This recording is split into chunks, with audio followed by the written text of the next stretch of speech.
series that we've called Wisdom for Life as we traverse through the book of Proverbs. Today is week 2, and last Sunday was an introductory teaching, and this morning I'll continue to lay some groundwork before we get to the bigger and better parts of the book of Proverbs. And so this is what we've established so far. Just a quick recap over the last week was that the book of Proverbs is God's law literally applied to life. That's what we see in the book of Proverbs, is wisdom literature. The law, the Torah, applied to everyday life. We said that the Proverbs is not a book of principles that allows us to predict or even control how our life turns out. It's not a collection of promises that we can cash in like coupons. We also said that the Proverbs point us to Jesus. That's what they do. Every time we read the Proverbs, we should always see Jesus, because in them we see that the only hope for fools is in eternal grace. Because we are all fools, and when we come to Jesus, he offers us divine grace. And so it's when we are found in Jesus that we can all begin to live a life of wisdom regardless of how we were in the past. When we meet Jesus, he gives us God's wisdom.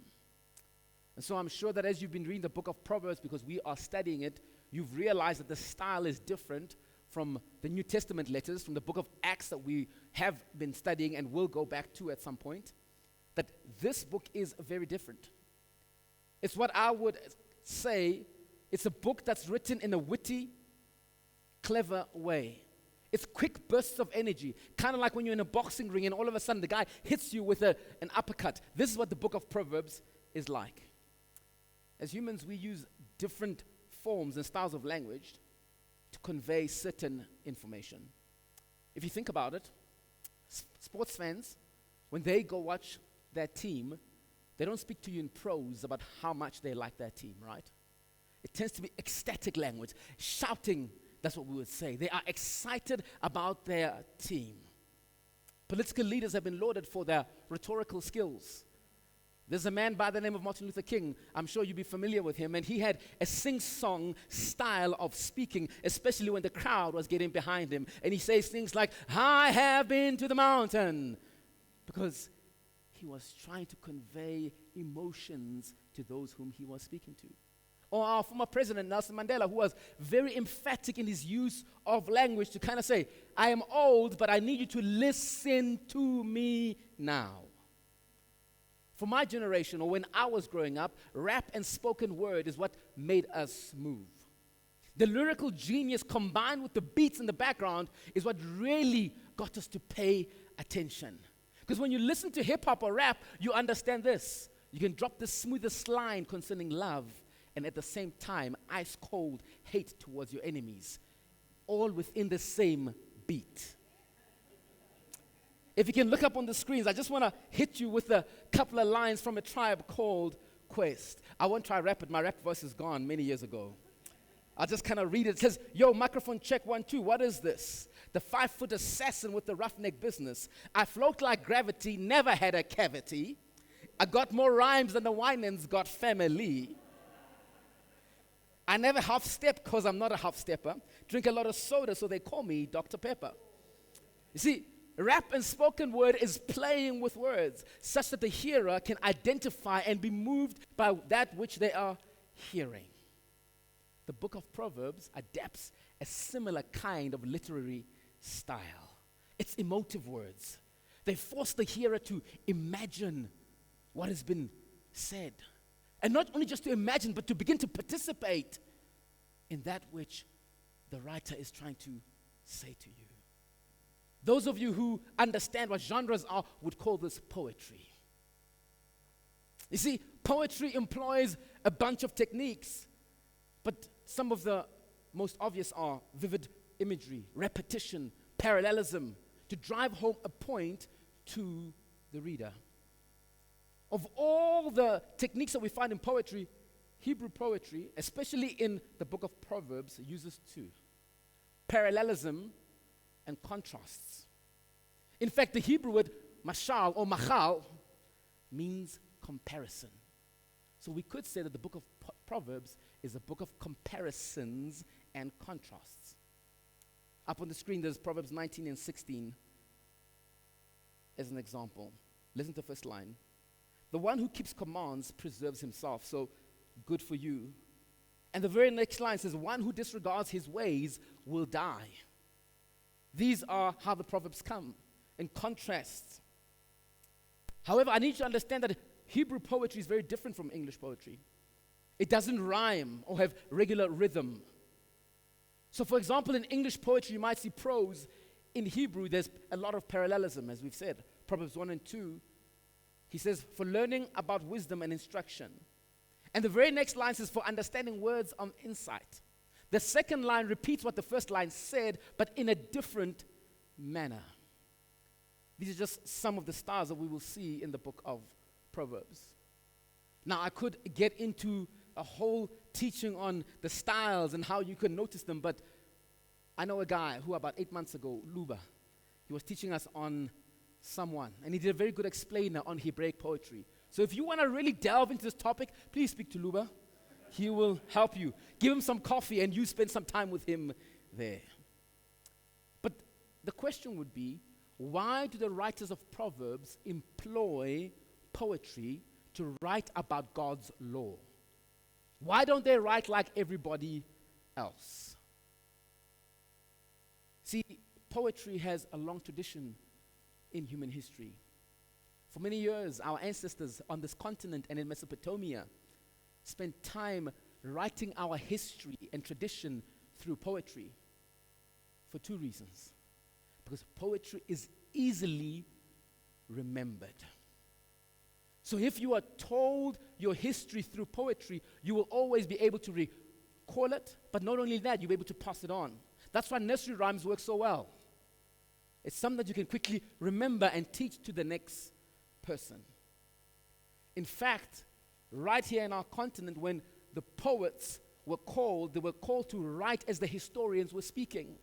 And the drums would be playing in the background, and you had to translate what the historian was saying about whence you come from into poetry. That's why some of us, especially those of the Zulu clan, would say, I am from so and so and so and so and so and so, and it never ends. Imbo, gangit. I won't ask Wilson where he comes from. Likewise, Solomon and the other writers in the book of Proverbs intentionally use poetry so the Proverbs can be easily remembered by the simple. That's not too hard for you to think, what did God say in Commandment 5? No, I know a rhyme that goes with that. As we said, poetry is emotive. It's visual language. So as you read the Proverbs, you are meant to imagine. You are meant to laugh, to pause, to to ah, to marvel at that which has been written. The writers want you to think deeply about that which you're reading. The Proverbs is not a book of some catchy phrases, but these are the words that are meant to make you feel something, but not only that, move you to action. This is a setting where we find ourselves in a book that calls you to have emotions. You can't be serious when you're in the book of Proverbs. This is life in living color. But where would the parents teach their children these Proverbs? I've already given you a clue. Proverbs 1 and 8 tells us how these Proverbs were passed on from generation to generation. Proverbs 1, we're reading verse 8. Listen, my son, to your father's instruction, and don't reject your mother's teaching. For there will be a garland of favor on your head and pendants around your neck. That use of son makes it clear where the setting or the place of instruction is, and that is the home. The use of son is both historical and intentional, because at that time, parents would spend a lot of time with their sons teaching them about life. Now, this was not to the exclusion of the girls, but because the boys were going to be the ones who were going to go out there into the big bad world, the parents spent extra time to teach them about God's ways. The book of Proverbs hinges on the fact that it is written to sons. And why is that? Because we will see in the book of Proverbs that parents are speaking to their son about the kind of wife he must choose. I know some of you in Joburg would say, son, choose an educated girl. Choose a girl who has style, who has pizzazz, who is fit. A girl who can hold a conversation, right? This boy's parents said, son, we have only two things for you to look at. Either she's a fool or she's wise. Choose wisely. So throughout the book of Proverbs, we'll see these two women that the parents are placing before their son. That, son, remember one day you will leave home and you will find a wife. Please choose wisely. But always know you'll have a choice between two. And so as the writer of Proverbs writes in this way, he is drawing us in to say, guys, let us observe this boy as he grows up. Let us see his journey. What does he do? It's like seasons of those real life episodes. What do we call them? Made for action TV, those of you who watch TV. Oh, what's he going to do this week? This is what the book of Proverbs is about. Is he going to listen to his parents' advice? Or is he going to follow culture? And so it's for us to understand that this is written to a young boy who's going out into the world. Now, like all movies and most books, the book of Proverbs speaks to all of us, regardless of whether we're male or female. And so don't exclude yourself because I'm a daughter. No, God's word is still speaking to you. All of us are invited to lean in so we might gain knowledge and understanding. See, even though it was a boy being taught, what we pick up from the text is this. Both parents were involved in his education. You see, most scholars believe that fathers are the ones who had the primary responsibility of teaching their children. But as we look at the text, this is what we see. There are 13 references to mother in the book of Proverbs and 17 to father. So it's kind of like, oh, this was an equal responsibility. I'm speaking to some of you guys who are already married, right? You follow? Both of us are meant to teach. But not only just teach, we must teach in the home. This is also intentional. You see, in God's plan, the home is a place of love.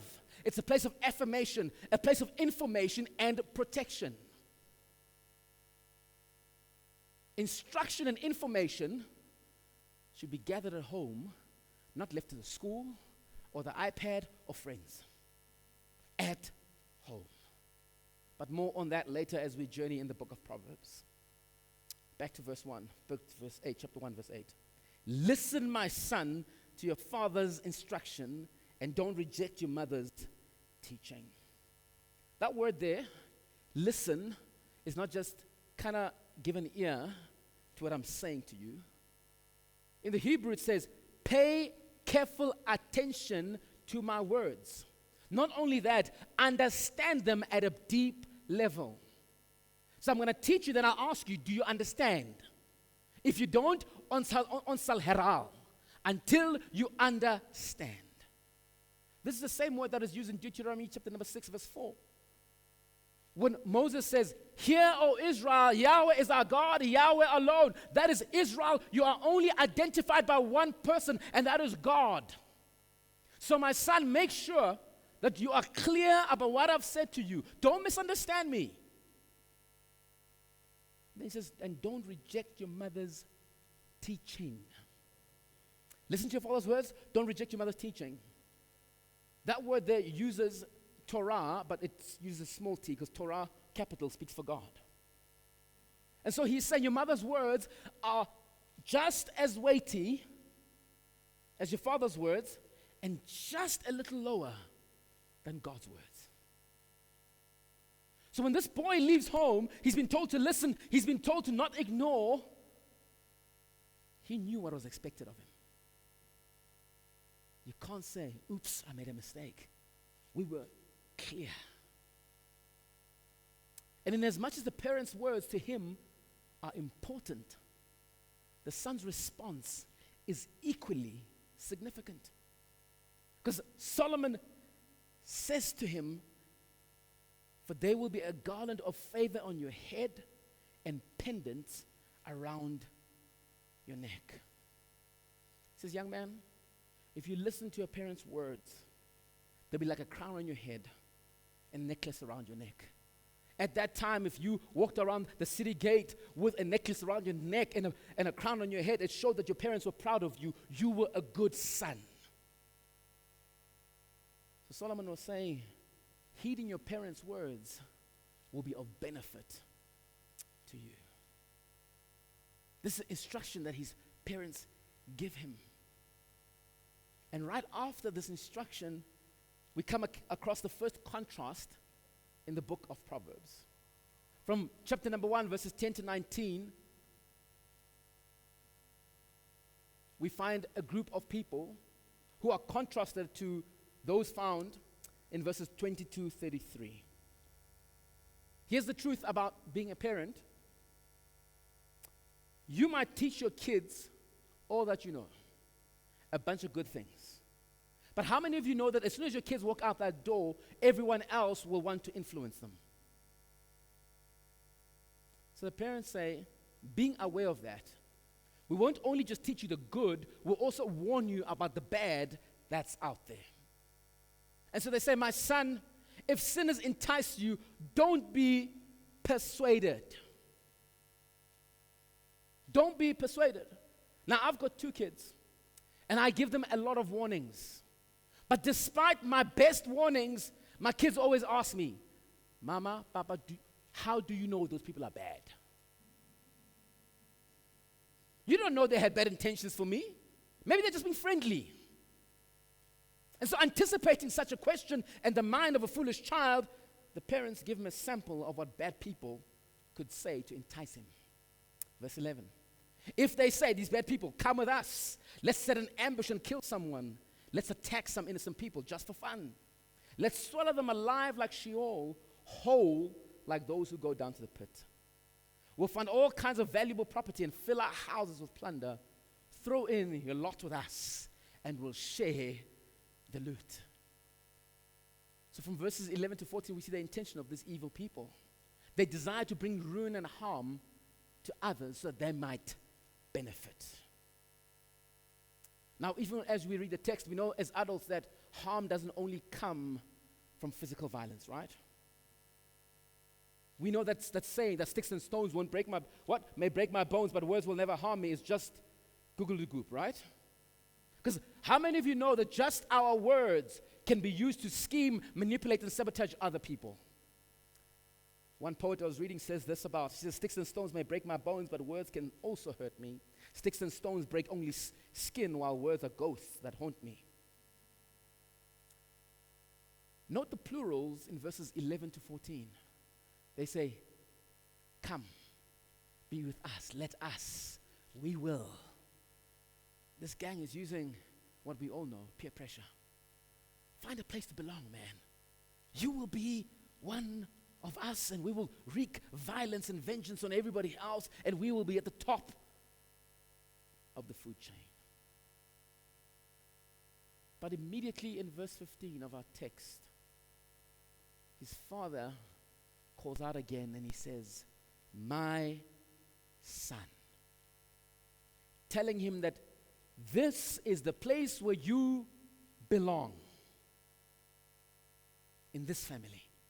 Not with them, but with us. And in this family, we don't ride with people who want to cause harm on other people. Because here's the truth. You might not see it now because you are young, but eventually all that they're scheming and conniving will lead to their destruction. This is the warning Daddy gives.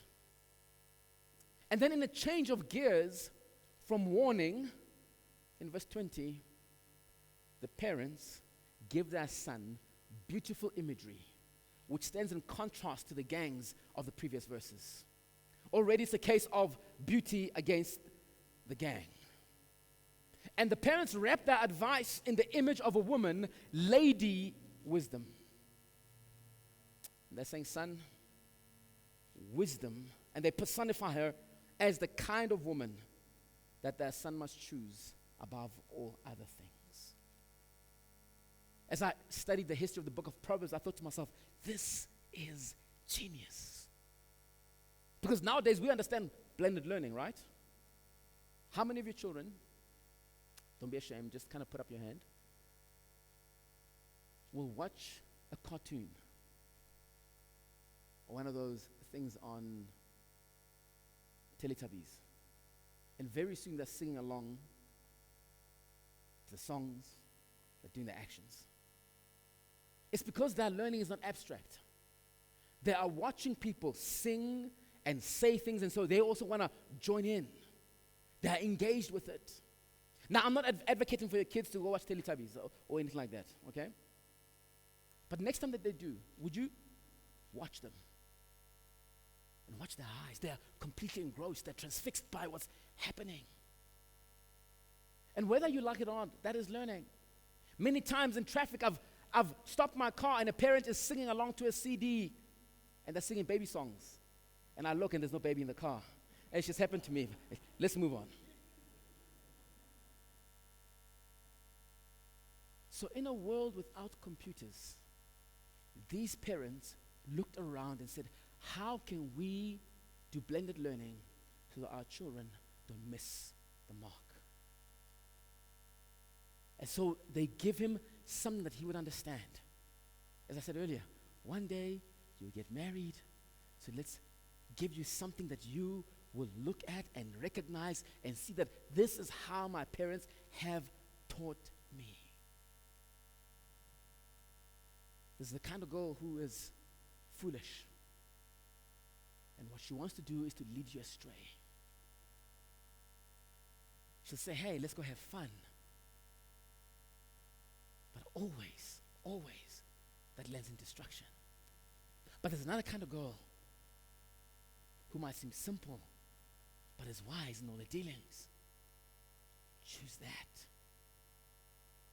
Let's hear what the parents say to him. They say, wisdom, in verse 20 of chapter 1, wisdom calls out in the street. She makes her voice heard in the public squares. She cries out above the commotion. She speaks at the entrance of the city gates. How long, inexperienced ones, will you love ignorance? How long will you mockers enjoy mocking and you fools hate knowledge? Wisdom, unlike the gang that spoke in dark corners with whispers, wisdom makes her voice heard. She shouts out in the street. She makes her case known. She goes to the Mall of Africa and she speaks loud. Even at the richest square mile in Africa, where the commercial hub is, she is shouting out loud. And because she's shouting out loud, she's not limited to a privileged few, but she was and continues to be available to everyone. She extends her invitation to those who are out and about. And they say to him in verse 22, wisdom speaks specifically to three people. Number one, she speaks to the inexperienced. And last time we said that these were the people who are naive, but by the grace of God, they are open to learning. But she also calls out to the scoffers. These guys are much harder to reach because they are egotistical critics. Nothing is ever good enough for them. But finally, she calls out to the fools. These are people who have no desire for God. Despite the opposition that's out there, wisdom reaches out to all of them. Those who are led astray and those who will lead others astray. In other words, wisdom is calling out to all of us. Because whether you like it or not, and I know you might have been raised in church, you might love Jesus, I know that. But all of us have a potential to be led astray, all of us. We have a potential to be led astray and then lead others astray. Wisdom is calling out. And even as we talk about wisdom calling out, in the culture that we live in, this highly individualized culture of ours, somebody will say, but who is wisdom to think of herself so high and mighty? Who is wisdom to tell me how to act? That's the question of our times. Now, there are many ways that we could answer this question, but I want wisdom to answer this for herself. Jump with me to Proverbs chapter number 8, as wisdom speaks. Proverbs 8, and I'll start in verse 22. The Lord acquired me at the beginning of his creation, before his works of long ago. I was formed before ancient times, from the beginning, before the earth began. I was born when there was no watery depths and no springs filled with water. Before the mountains were established, prior to the hills, I was given birth. Before he made the land, the field, or the first soil on earth. I was there when he established the heavens, when he laid out the horizon on the surface of the ocean, when he placed the skies above, when the fountains of the ocean gushed out, when he set a limit for the sea so that the masses would not violate his command, when he laid out the foundations of the earth. Wisdom says in verse 30, I was a skilled craftsman beside him. I was his delight every day, always rejoicing before him. I was rejoicing in his inhabited world, delighting in the children of Adam. That is just humanity. And so Lady Wisdom says, I was there even before the world existed. Now, even as we read this text, some of us would jump to the conclusion that this is Jesus, right? That wisdom is Jesus, because after all, Scripture tells that Jesus is the wisdom of God, and Jesus was there before all things. And in the early church, a bit of church history for you boffins in here, they used to debate this point because others came across Proverbs 8 and said, this must be speaking of Jesus. So when you found Jesus, you have found wisdom. And this was a massive debate in the church of Jesus Christ. However, when we read Scripture, we understand this. Jesus is described differently from Lady Wisdom. In John 1, Colossians 1, and Hebrews 1, all those scriptures speak of God having created the earth through Jesus. He was not just beside him, it was through him. But we also know that Jesus was before all things, not just before creation, he was before all things. And this is where we begin to see the differences between Jesus and Lady Wisdom, because she describes herself as having been given birth to, as one who has been birthed. I like how one author puts it, speaking about Lady Wisdom. She says this: Woman wisdom is both God's creature and the co-creator of the world. Her twofold identity and liminal nature enables her to mediate between heaven and earth. She praises herself as originating from the divine authority and ardently tries to bequeath wisdom from above. Yet the human race has the choice to either accept or to reject women of wisdom. Only those who recognize her divine knowledge are able to embrace truth in their lives. And because she speaks of herself as having been birthed, we know that she is not Jesus. And so as we go back to the book of Proverbs, with that lens in mind, that we're not talking about Jesus, we realize this. Wisdom is God's righteousness personified. Wisdom is God's righteousness. That is God's ability to judge between what is right and evil personified. So Solomon in his wisdom knew that God was righteous, so he says, that's an abstract thought. God is righteous. So what? It doesn't make sense to me. So he thought, how do I make this tangible? How do I make this come alive? And so he gives wisdom life and personality. Brilliant. Remember what we said at the beginning about poetry? Is that we use words and styles to drive home a point. This is what the author of Proverbs is doing. He's saying, guys, God is a God who's righteous, and let me show you in the most vivid way that I can. So as you read the book of Proverbs, you should realize that God is right and fair in everything that he says. And I'm going to give you real life scenarios so you can see it for yourself. I won't just say God is good and good all the time. I will show you what that looks like as I use Lady Wisdom, God's righteousness personified. Paul, and maybe you haven't read Romans 1 in this way, also refers to wisdom. Because God is not a God who just created us and left us to our own devices. Paul in Romans 1, verse 18 says the following: "For God's wrath is revealed from heaven against all godlessness and unrighteousness of people, who by their unrighteousness suppress the truth. Since what can be known about God is evident among them, God has shown it to them." Verse 20. "For his invisible attributes, that is, his eternal power and divine nature, have been clearly seen since the creation of the world, being understood through what he has made. As a result, people are without excuse. For though they knew God, they did not glorify him as God or show gratitude. He said, their thinking became worthless and their senseless hearts were darkened. Claiming to be wise, they became fools." So Paul says, God has always shown us a way to himself, and that's through righteousness. Every tribe of humanity on the face of the planet has always known what's right and wrong. That's wisdom at work. And so he says, no one is without excuse because God has shown himself through wisdom that you might know him. That when you do right, God is pleased. When you do wrong, God is not pleased.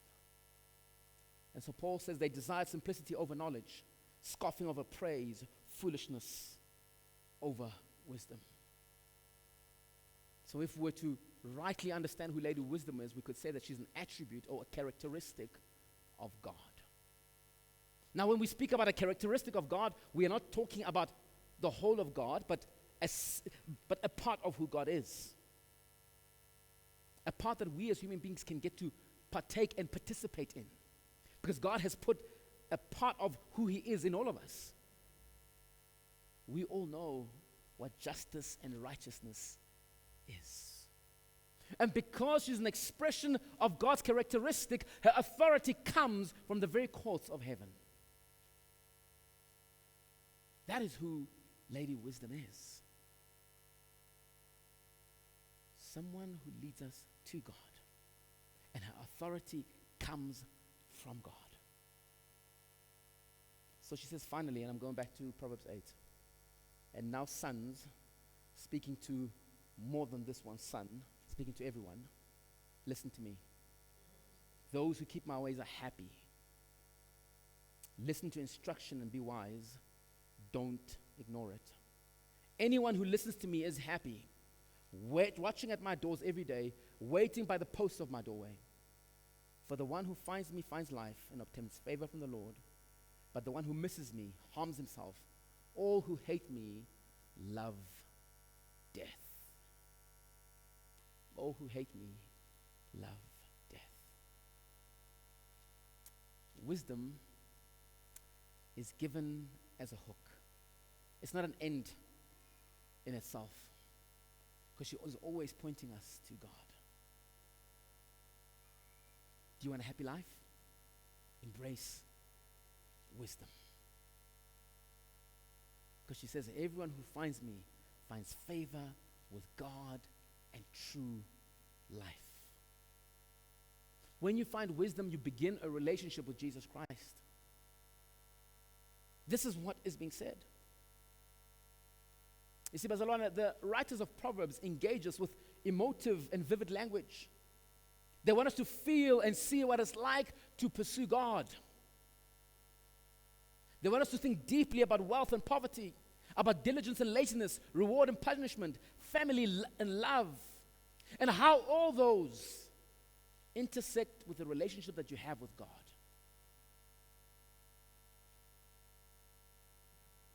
And I'm always saying to you, if you want to live a life that pleases God, choose wisdom. So as we embark on this journey of the book of Proverbs, don't just be captivated and be mesmerized by how the Proverbs sound, but rather you would be moved to true wisdom in Christ. That you would see that this is not a call to just laugh, but a call to action. And then when you're found in Jesus, you can continually ask him to give you wisdom, how you can apply his principles in your life. So that your life and my life can reflect Christ's righteousness right here on earth. But remember what I said last time? I said, wisdom is not just for you. When God gives you wisdom, so you can be a benefit to those around you. And so as we grow in wisdom, we need to be a shining example to the world so they too can come to know this wisdom that is found in Jesus Christ. That is why we are saying wisdom for life, because when we live lives, and listen to this, that are counter to the culture, that are countercultural, because that's what wisdom calls us to do. Live lives that are contrary to what you see around you. We can say it's not because we are goody two-shoes, but because we've been saved. And we've met true wisdom. And our lives are changed.